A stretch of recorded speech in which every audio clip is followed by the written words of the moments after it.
Hello everyone, मैं Rajendra Kumar Prajapati academic ज्ञान सेतु में आप सभी का हार्दिक अभिनंदन करता हूं। आज हम लोग सामान्य हिंदी के अंतर्गत संधि को सीखेंगे। संधि को अभी तक आप लोगों ने बहुत परिभाषाएं सीखी, समझी, बहुत ज़्यादा जो है हल किया, तब जा कर के कहीं समझ पाते थे। लेकिन आज हम एक एक लाइन के ऐसे ट्रिक के माध्यम से संधि को समझाने का प्रयास करेंगे कि आप लोगों को तुरंत समझ में आ जाएगा और बस 2-4 बार प्रैक्टिस कर लेंगे, बस जीवन में कभी भी संधि को गलत नहीं करके आएंगे परीक्षा में, ये मेरा दावा है। अब आप शुरू करते हैं हम लोग संधि को पढ़ना। देखिए संधि क्या है। संधि का मतलब होता है मेल। अब मेल किस चीज़ का होगा? दो निकटवर्ती वर्णों का मेल होता है। दो निकटवर्ती वर्ण, हमने वर्ण पढ़े थे। वर्ण क्या है हमने पढ़े थे ना, स्वर जो होते हैं, व्यंजन जो होते हैं, जो छोटे से छोटे ऐसे मतलब ऐसी ध्वनियाँ जो मुख से निकलती हैं, जिनका जो है कोई ना कोई एक सीक्वेंस होता है, तो वो क्या कहलाते हैं? स्वर, वर्ण कहलाते हैं। ध्वनियाँ ही वर्ण हैं। तो जब दो निकटवर्ती वर्णों में परस्पर मेल से जो विकार उत्पन्न होता है, परिवर्तन जो होता है, उसे संधि कहते हैं। अब देखिए संधि के 3 प्रकार हैं। यहाँ पे प्रश्न सीधे ऐसे भी आ सकता है कि संधि के प्रकार या संधि के भेद कितने हैं, तो 1 2 3 4 ऑप्शन दे देगा। तो हमको किस पे लगाना है? 3 पे लगाना है। संधि के भेद कितने हैं? 3 हैं। स्वर संधि, व्यंजन संधि और विसर्ग संधि। ठीक है, तो आज हमारा वीडियो स्वर संधि पर रहेगा, क्योंकि ये तीनों संधियाँ एक साथ वीडियो में हम कवर नहीं कर सकते हैं, लंबा हो जाएगा वीडियो हमारा। तो आज हम लोग स्वर संधि का अध्ययन करेंगे। देखिए स्वर संधि भी ये इसके 5 भेद हैं: दीर्घ संधि, गुण संधि, वृद्धि संधि, यण संधि और अयादि संधि। तो इस तरीके से स्वर संधि के 5 भेद हैं। तो हम लोग पहले संधि, जो स्वर संधि का पहला संधि है दीर्घ संधि, इसका हम लोग यहाँ पर ट्रिक के माध्यम से समझने का प्रयास इसे करते हैं।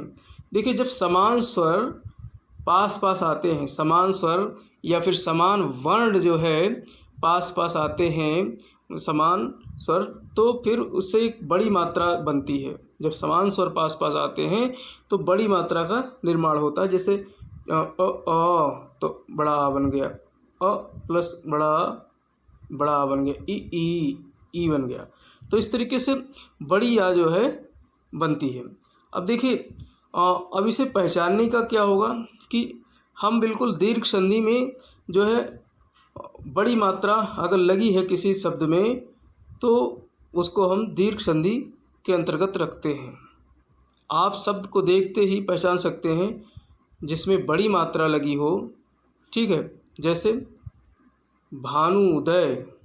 अब बड़ी मात्रा चाहे नीचे लगी हो चाहे ऊपर लगी हो, शब्दों में बड़ी मात्रा चाहे नीचे लगी हो चाहे ऊपर लगी हो, उसे हम दीर्घ संधि के अंतर्गत रखते हैं। जैसे भानु उदय, महात्मा, देवालय, अतीव, ये ऊपर लग गई, भानु उदय में नीचे लग गई, और महात्मा में बड़ा आ की मात्रा जो है शब्द के बीच में लग गया।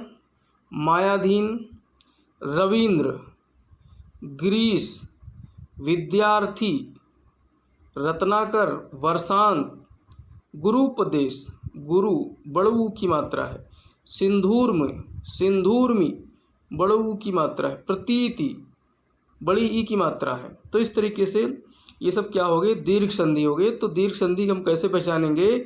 बड़ी मात्रा से पहचानेंगे। अब बड़ी मात्रा वो किसी भी प्रकार की हो, बड़ी मात्रा अगर आती है हमारे शब्द में, तो उसे हम क्या कहेंगे? वो दीर्घ संधि में है। ठीक है, ये तरीका रहा, आसान तरीका पहचानने का। ठीक है, अब जैसे रविंद्र हमने इस तरीके से लिखा है, बहुत लोग रविंद्र ऐसे भी लिखते हैं, रविंद्र इस तरीके से छोटी ई की मात्रा लगा करके भी लिखते हैं। तो ये हमारा दीर्घ संधि के अंतर्गत नहीं आएगा, ये दीर्घ संधि के अंतर्गत नहीं आएगा, क्योंकि यहाँ पर छोटी ई की मात्रा लगी है। जबकि रविंद्र बड़ी ई की मात्रा लगेगी तो दीर्घ संधि के अंतर्गत आएगा। अब देखिए आजकल प्रश्नों में बड़ा ही ट्रेंड जो है बदल रहा है। हम एक प्रश्न देखते हैं कि आजकल प्रश्नों में ट्रेंड क्या चल रहा है हमारा। देखिए यहाँ पर पहले प्रश्न तो ऐसे आते थे, सीधे सीधे ऐसे दे दिया, सदैव में कौन सी संधि है, तो ये वृद्धि संधि होगी, हम लोग अभी आगे देखेंगे। और अब इसका ट्रेंड बदल रहा है, तो अब ऐसे पूछ रहा है नयन का शुद्ध संधि विच्छेद करिए। तो अब ये यहाँ पर संधि पहचानने के लिए नहीं आ रहा है कि कौन सी संधि है हमने पढ़ी है, अब जो है संधि विच्छेद से प्रश्न पूछता है। तो नयन का संधि विच्छेद क्या होगा, तो नेधन अन होगा। तो कुछ इसी तरीके से हम लोग अपने जो है इस वीडियो के माध्यम से इसे भी समझने का, संधि विच्छेद को भी समझने का प्रयास करेंगे, जिससे कि ज़्यादा से ज़्यादा प्रश्न, कोई भी प्रश्न मतलब गलत नहीं होने पाए। तो हम लोग दीर्घ संधि में संधि विच्छेद कैसे करेंगे कि जो है कोई भी संधि आए, कोई भी शब्द आए तो उसके संधि विच्छेद को कैसे पहचानेंगे, तो यहाँ पर हम ये सीखते हैं। अब देखिए जैसे यहाँ पर धन आदि अधीन है, पर धन अधीन है, तो अब इसको कैसे पहचानेंगे कि ये जो है कौन सी इस संधि के तहत है, ये विच्छेद किस संधि से हुआ है, या फिर इसका जो है ये किस शब्द से संधि विच्छेद हुआ है। तो देखिए पर र, यहाँ पर र शब्द, वो र अक्षर आया, र अक्षर आया। अब र अक्षर चूँकि हमने बताया था पहले, हमने पढ़े थे व्यंजन में कि व्यंजन जो बनते हैं उसमें हमेशा स्वर छिपा होता है, हमेशा स्वर छिपा होता है। तो ये आधार रा हो जाएगा और इसका स्वर क्या हो जाएगा, आ हो जाएगा। ठीक, तो इस तरीके से ये हो गया आपका अ प्लस आ प्लस आ बड़ा आ हो गया। तो अब ये इससे तो ये हमने पता लगा लिया कि ये दीर्घ संधि से टूट करके विच्छेद हुआ है, दीर्घ संधि का शब्द है। अब इसको हम जोड़ेंगे, बड़ा आ प्राप्त हो गया, तो अब हम रा के बाद बड़ा आ लगा देंगे, रा के बाद बड़ा आ लगा देंगे, तो ये पराधीन हो जाएगा। तो अगर पराधीन शब्द आता है और उसमें पहचानने के लिए आ जाता है कि इसका संधि विच्छेद क्या होगा, तो कुछ ऑप्शन में इस तरीके से रहेगा, पर अधीन भी रह सकता है और परा अधीन भी रह सकता है। ठीक है, तो इस तरीके से हमको पहचानना होगा। इसी प्रकार से परीक्षार्थी, परीक्षार्थी में देखिए छ में बड़ा आ की मात्रा लगा है और अर्थी आ है, तो दो समान स्वर यहाँ पे मिल रहे हैं, जिससे कि एक बड़े स्वर की, एक बड़े मात्रा की जो है उत्पत्ति हो रही। तो ये परीक्षार्थी हो गया। रवि इंद्र, रवि धन इंद्र, छोटी ई दोनों हैं, तो इससे बड़ी ई की उत्पत्ति हो रही, तो रविंद्र हो गया। बड़ी ई हो गई तो रविंद्र हो गया। सूक्ति, अब ये सूक्ति बनी, सु धन उक्ति, दोनों में छोटू की मात्रा हो गई, तो इससे बड़ऊ की मात्रा की उत्पत्ति हो गई, तो ये सूक्ति हो गया। इसी प्रकार से सिंधु उर्मी, सिंधु उर्मी में छोटू की मात्रा और बड़ऊ की मात्रा से बड़ऊ की मात्रा की उत्पत्ति हुई, सिंधुर्मी हो गया। तो इस तरीके से कुछ हम इसका संधि विच्छेद भी कर सकते हैं। और संधि को पहचानने का सबसे आसान तरीका है दीर्घ संधि को बड़ी मात्रा का प्रयोग होता है। ठीक, और दूसरा है हमारा गुण संधि। गुण संधि, इसमें क्या होता है कि जब किसी शब्द के बीच में ए और ओ की मात्रा दिखाई दे, बीच में अक्सर बीच में ये जो है मात्राएं दिखाई देती हैं ए और ओ की, तो उसे हम गुण संधि कहते हैं। देख लेते हैं हम लोग, जैसे महेंद्र, महेंद्र में ए की मात्रा बीच में आई, नरेश ए की मात्रा बीच में आई, महोदय ओ की मात्रा बीच में आई, परमेश्वर ए की मात्रा बीच में आई, राजेंद्र ए की मात्रा बीच में आई, जलोर्मी ओ की मात्रा बीच में आई, पूर्वोदय ओ की मात्रा बीच में आई, नरोत्तम ओ की मात्रा बीच में आई, लंकेश ए की मात्रा बीच में आई, यथेष्ट ए की मात्रा बीच में आई। तो इसमें बीच में ए की मात्रा या ओ की मात्रा आती है, तो इसे क्या कहते हैं, तो इसे गुण संधि कहते हैं। ये तो हमने पहचानने का तरीका बता दिया। अब अक्सर प्रश्न जो है आते हैं इसमें संधि विच्छेद वाले। तो संधि विच्छेद करने का तरीका क्या है, अब ये मात्रा कैसे प्राप्त करेंगे, ए की मात्रा और ओ की मात्रा कैसे प्राप्त करेंगे। तो अ धन ई हो जाएगा तो ए बन जाएगा, बड़ा आ धन ई हो जाएगा तो ए बन जाएगा, और आ धन ई बन होगा तो ए हो जाएगा, बड़ा आ धन ई होगा तो ए हो जाएगा। और वो की मात्रा कैसे प्राप्त करेंगे, आ धन उ ओ, आ धन उ ओ, छोटा आ धन बड़ऊ ओ, बड़ा आ धन बड़ऊ ओ। तो इस तरीके से ये मात्रा हम प्राप्त कर लेंगे। अब जब ये मात्रा प्राप्त कर लेंगे तो संधि विच्छेद करने में आसान होगा। जैसे भारतेंदु है ना, तो भारत धन इंदु, भारत धन इंदु में अब यहाँ ता, अब ये ता में जो है आ छिपा हुआ है, ये छोटा ता हो जाएगा और प्लस आ, तो इसे ता पढ़ेंगे, ता में आ स्वर छिपा हुआ है, तो आ स्वर यहाँ आ गया और इंदु ई, तो आ ई हमने पढ़ा था क्या बनता है, ए बनता है। अब ए मात्रा हमको प्राप्त हो गई, तो ए हमें किस पर लगाना है, ता पर लगाना है, बीच में लगाना है, तो भारतेंदु हो गया। ठीक, अब इसी प्रकार से हम दूसरा देखते हैं, सर्वधन ईश्वर, सर्व व लास्ट में कौन सा अक्षर आया, वा आया। अब वा कैसे बना है, वा धन आ, आधा वा और धन आ। अब यहाँ पे हमको आ प्राप्त हो गया और यहाँ बड़ी ई है, तो आ और बड़ी ई हमने देखा था कि क्या बनता है, इससे आ और बड़ी ए बनता है। तो ए की मात्रा हमको कहाँ लगाना है, वा पर लगाना है, तो क्या बन जाएगा, सर्वेश्वर। ठीक है, इसी प्रकार से चंद्र धन उदय, चंद्र द्र द आया लास्ट में, तो द में कौन सा स्वर छिपा हुआ है, छोटा आ का और बड़ा ऊ। अब यहाँ छोटा आ छोटा आ और ऊ, छोटा ऊ क्या बन गया, ओ बन गया, हमने पढ़ा था वहाँ पर ओ की मात्रा की उत्पत्ति हो गई इससे, तो ओ की मात्रा हमको दा पर लगाना है, दो हो गया, तो चंद्रोदय। इसी प्रकार से महा उत्सव, महा बड़ा आ की मात्रा हो गई और ऊ बड़ा आ और ऊ मिल करके कौन सी मात्रा प्राप्त होती, आऊ, आओ, ओ की मात्रा प्राप्त होती है, तो ये हो गया महोत्सव। इसी प्रकार से गंगा ऊर्मी, बड़ा आ की मात्रा और बड़ा ऊ की मात्रा, आओ, ओ की मात्रा प्राप्त हुई ना, दोनों को मिलाएंगे तो आओ, ओ की मात्रा हो गई, तो ओ कहाँ लग जाएगा, गा पर लग जाएगा, गंगोर्मी। ठीक है, अब देखिए एक और हमको तरीका पहचानना है, यहाँ पर अक्सर जो है अर आ जाता है, अगर अर आ जाता है, आ धन री और बड़ा आ धन री, तो इसे अर पढ़ते हैं।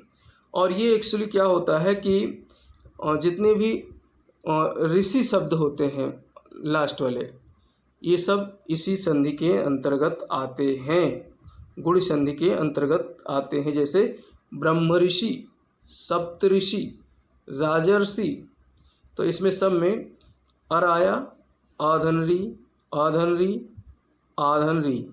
ठीक, तो ये सब क्या हो गए, एक इस तरीके से भी पहचानना है, अर जहाँ आ जाए वो भी गुण संधि है।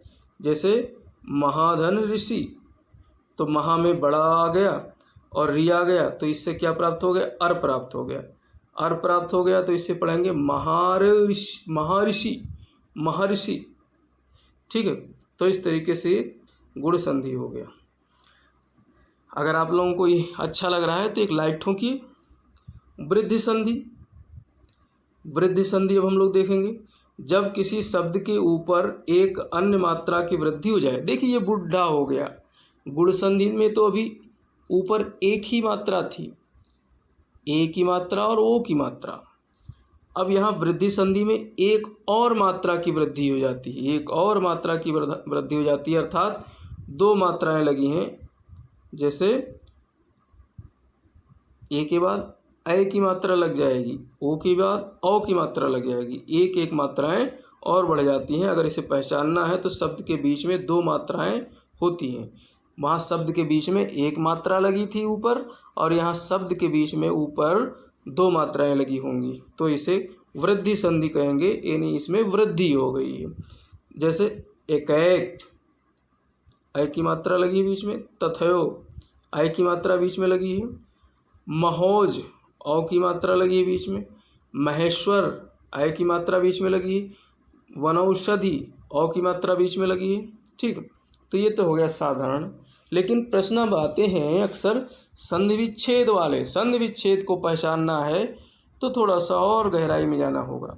तो संधि विच्छेद के लिए यहाँ भी हम मात्रा प्राप्त करने का तरीका देखते हैं। ऐ की मात्रा और औ की मात्रा कैसे प्राप्त करेंगे, तो अधन आ के पीछे ए और ए आ जाए तो ए प्राप्त हो जाता है, और अ या अ के पीछे ओ और औ की मात्रा आ जाए तो औ की प्राप्ति हो जाती है।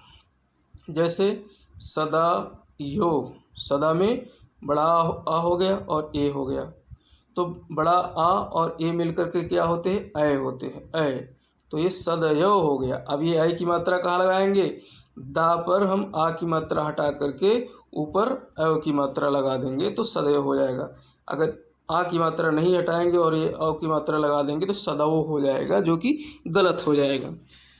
इसी प्रकार से महाओजस्वी, महाओजस्वी में देखते हैं हम कौन सी मात्रा प्राप्त होगी, बड़ा आ और ओ, औ, बड़ा आ और ओ मिलकर के औ की मात्रा की प्राप्ति होती है।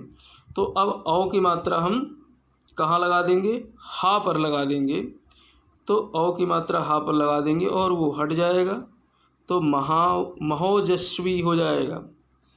और इसी प्रकार से महाऔत्सुक्य, महाऔत्सुक में देखते हैं कौन सी मात्रा प्राप्त होती, आधन औ, तो यहाँ पर औ की मात्रा प्राप्त होती है, तो औ की मात्रा हम हा पर लगा देंगे, महो, अब ये औ हट जाएगा और ये पूरा पीछे का आ जाएगा तो महोत्सुक्य हो जाएगा। क्या हो जाएगा, महोत्सुक्य। नेक्स्ट है यण संधि। यण संधि देखिए, यदि य व र के पहले आधा अक्षर आए,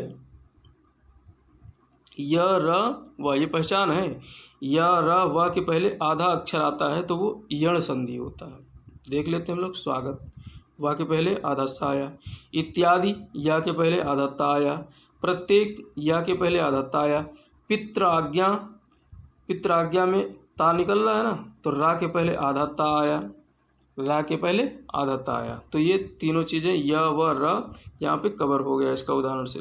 अब बात यहीं से नहीं बनेगी, बात तो तब बनेगी जब हम संधि विच्छेद सीख जाएंगे, क्योंकि प्रश्न आजकल यहीं से आते हैं। तो संधि विच्छेद सीखने के लिए हम यहाँ पर ये करेंगे कि य व र की प्राप्ति कैसे होती है। तो ई या बड़ी प्लस असमान स्वर मिल जाते हैं तो य की प्राप्ति हो जाती है, ऊ और असमान स्वर मिलते हैं तो वा की प्राप्ति हो जाती है, री और असमान स्वर मिलते हैं तो रा की प्राप्ति होती है। तो इस तरीके से हम लोग उदाहरण देखते हैं, जैसे यदि अपि, यदि अपि, यदि में छोटी और अपि आ क्या है, असमान स्वर है।